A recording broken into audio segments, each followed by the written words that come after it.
Hey, thought I would do another integral from the UNSW Integration Bee 2019. This was problem 22. And you'll notice we have this big complicated expression on the board. The nice thing about it is we notice our bounds are -1 to 1, so we have this nice symmetry. And so what I want to do for that is I'm going to try to use substitution using that. And it's just going to be u equals minus x. Then going with that, we'll just solve for x, and we have x is minus u. And taking our derivative, dx is minus du. Let's go ahead and make the substitution. Hope things get a little bit easier and clean it up a little bit. So when I do that, it's going to change the sign here, and we're going from 1 to -1. We're just going to go through and we're going to be changing the sign and everything, and changing the u, of course. So here we're going to have e to the minus 2u plus 1. I'll write this as 1 minus u, changing the sign there. Now notice when we plug minus u in here, it's basically the same thing in u, because the positive term becomes minus, the minus becomes plus, and we're going to have e to the u plus e to the minus u.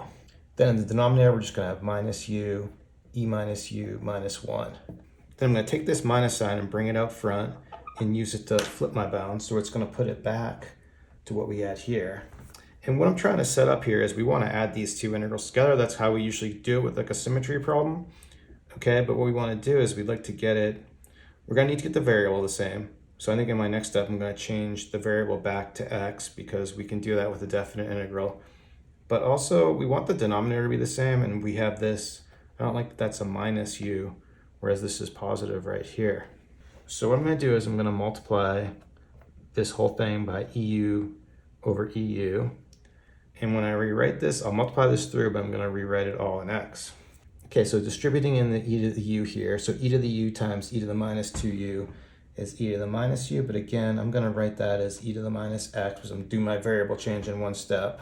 Then here we're going to have minus 1 minus x, changing that back to x. Then here, when I distribute this in, okay, we're going to have e to the 2x, and then this time this is just 1.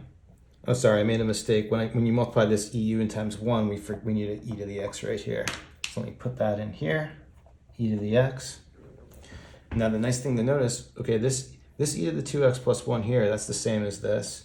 And then this is actually the same as this. So we're doing something pretty good here. Then we'll multiply the eu into the denominator. So we're going to have this minus x here. E to the u times e to the minus u is 1. And then we're just going to have a minus e to the x. But then what I'm going to do is I'm just going to take this minus sign and distribute it in here. Okay, so we'll change the sign here. And then notice now we have the same exact denominator here as with our original integral. Okay, so now that we have the same exact denominator, we have everything in x, and we have the same bounds, we can add these two together. What I'm going to do is I'm going to call my original integral I. Okay, and this here is still I. Now the complicated thing is when we add these two together, we have the same denominator, so we're actually just adding together these two numerators. And it's a little messy, right? Because we got a lot going on here. So just for me to handle the algebra and make it pretty clean, I'm going to do some simplification. So I'm going to call this piece A and this piece B. And then we notice that this piece here is A and this piece here is B. So I just want to off to the side do this cleanup so that I'm not rewriting this a million times. And so with that little simplification, let's see how this is going to look. So we're going to have, if we add these two together, we're going to have A minus x plus 1 from here times b, and then we're going to have plus a b. We're going to have 1 minus x here, and then we're going to have this a. I'm just going to distribute this out and clean it up. So we're going to have a minus, distributing this to the b, we're going to have xb minus b plus b. Then we're going to have a minus a plus xa. But then these b's are going to cancel, okay, and these a's are going to cancel. And then all we're left with here, we'll factor an x out of this, and we're going to have just x times a minus b. And then again, going back to our definition of a and b, let's just write out exactly what this is.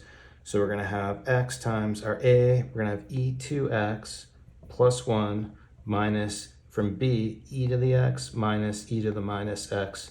And this is going to be our numerator. So let me clean up the board and rewrite this. Okay, so adding those two integrals together, you'll notice now we have two copies, so we have 2i.